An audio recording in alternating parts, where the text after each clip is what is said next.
If you're not proactive, you could end up with a Charlie Brown Christmas tree this year. The dreaded supply chain issues that we keep on talking about are also coming for the iconic annual Christmas tree. So industry experts say prices are up and lines are already starting. And we're going to discuss the supply chain issues coming for Christmas trees now.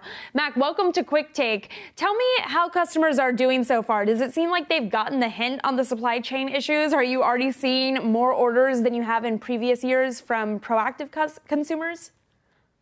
Madison, it's kind of a bifurcation. We saw our really into Christmas shoppers get the message. They bought early. Sales were up across the industry in June, in July, and August, September.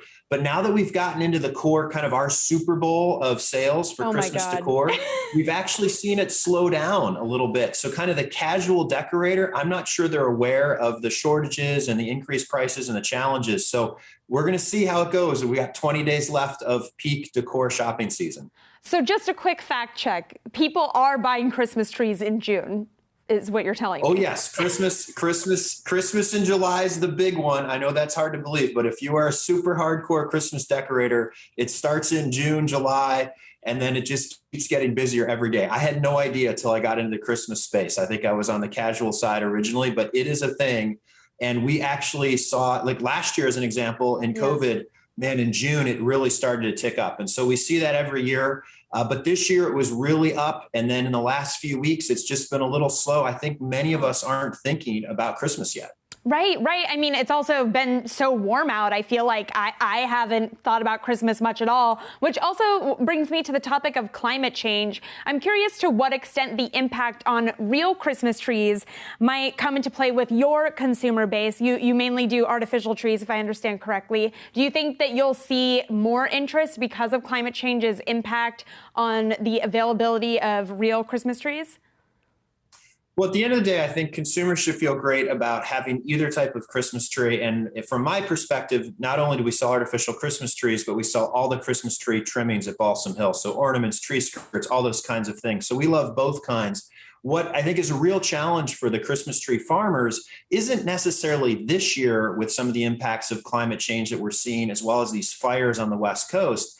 That actually is going to impact in 8 to 10 years. And the reason is that Christmas trees are a pretty hardy crop, but when they're young, when they just get planted, and they're typically grown in a nursery and planted at 2 years, when that money goes in the ground for the farmers, if it's a tough year, if it's a drought year, that's where it hurts. And so the crops that were lost this year are largely crops that weren't going to produce revenue for them for another 8 seasons. And, Christmas trees are grown in land that's not good for much else. They're not generally irrigated. And so when it's a drought, it's really tough. So I think we're going to see these impacts, but they're going to mostly be, 5 to 10 years away of the last few years of droughts that have taken out some of these younger crops. Right. And as we were discussing, some consumers are having trouble even planning for a month from now, much less 10 years from now. But given what you just mentioned, is that an argument for going the artificial route? And in that case, what are the prices looking like this holiday season because of supply chain issues? Have you had to raise your prices? Have you had discussions about that?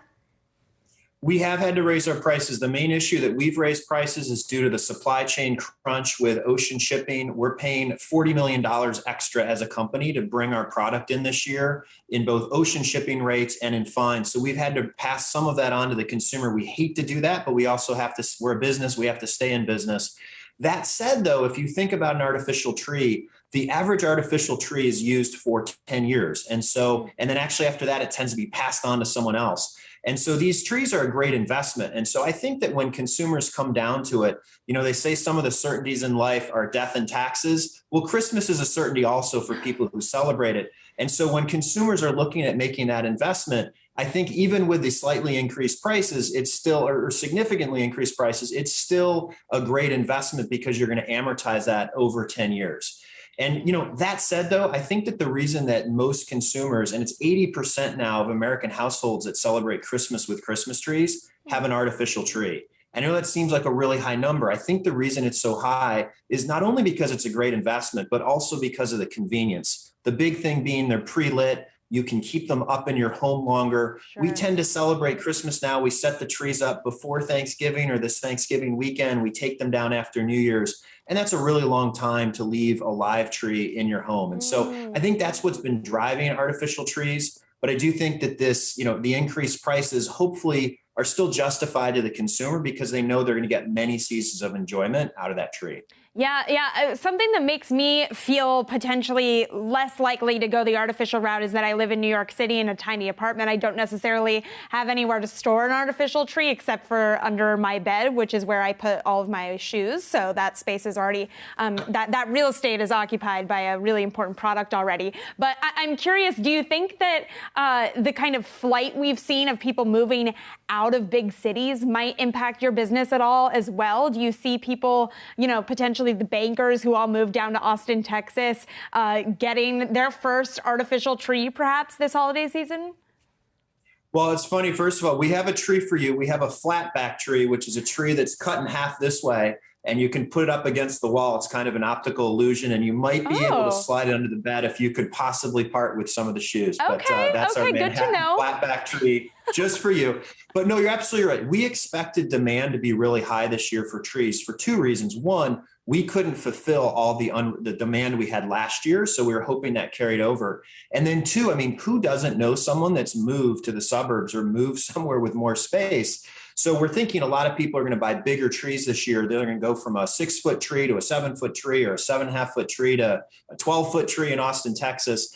And so we are seeing that. But again, the people who are super into Christmas have made those purchases, we believe. And it's kind of the ones that this is not, living for Christmas isn't their number one thing in life. They just haven't gotten there yet. So we're going to see over the next 2 weeks, really, what's happening. I will say we made a rookie move. We opened a store in Dallas, Texas this year, and we forgot to send more big trees. And so we ran out of big trees early. Who doesn't know that Texas needs big trees? But we made that mistake. The trees have gotten there. And so that store is doing really well. But there's no question that the influx of people to places like Texas are driving the sales for larger trees. Yeah, we're half joking about it, but it's true that the geography here really has an impact. Like you were saying, big trees in Dallas, the flat-backed tree here in Manhattan. In our final minute together, Mac, what is your quick take advice for consumers? Do they need to get this tree today?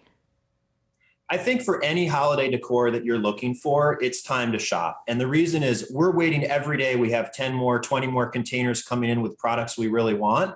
But most of what's in is in. And so in the next 2 weeks, if it's not here, it's going to be too late. And so I think if you find something, I'd buy it because there isn't necessarily the replenishment stock coming out to retail stores from distribution centers or sitting in our Balsam Hill warehouses. So I've been advising people to wait a little bit. And now we've hit the period of time where it's like the next week or so is the peak shopping week. If it's available, I'd buy it now. All right, Mac, great advice. And hopefully the Christmas celebrators can listen to that and get their decorations now while they can.